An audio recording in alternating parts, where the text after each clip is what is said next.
In front of me, I have two of the most righteous World War II Soviet military firearms.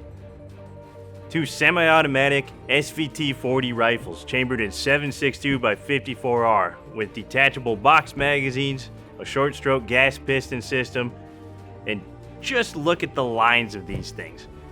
Now, the reason why I have two variations on the table here is to show that there is a few varieties in our upcoming Sporting and Collector's sale of SVT-40.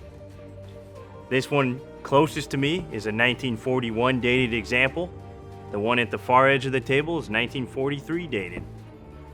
You'll see minor differences in these visually. This one has the early style flash hider. The one at the end of the table here has the later style flash hider. Not to mention the big A marked in the stock on this example at the front of the table.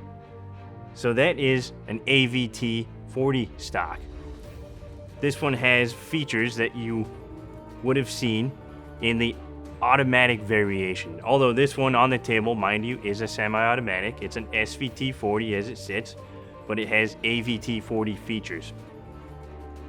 So when they first started using the SVT-40 in service, it was in semi-automatic, as you see here. Obviously, it went through a progression. There was the AVS-36 that was full auto back in 1936 before the war, and then it got updated to the SVT-38, a different design, completely different animal.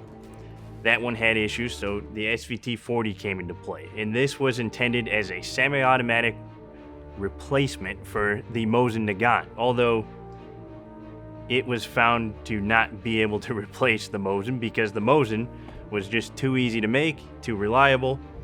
This one occasionally had issues, but they were used very effectively as early as the Battle of Stalingrad. And some of these even made their way over to Finland after being captured in the Winter War and used there. This one actually has an SA mark on the left of the receiver, Finnish Army property mark. Now, if you notice this early example, it has these slots here for a rail. They tried to use these as sniper rifles early on in the war and found out that they were not as easily usable as the Mosin Nagant. They weren't as accurate, they just couldn't keep up, so they kind of trashed that idea and just used them with iron sights most of the time.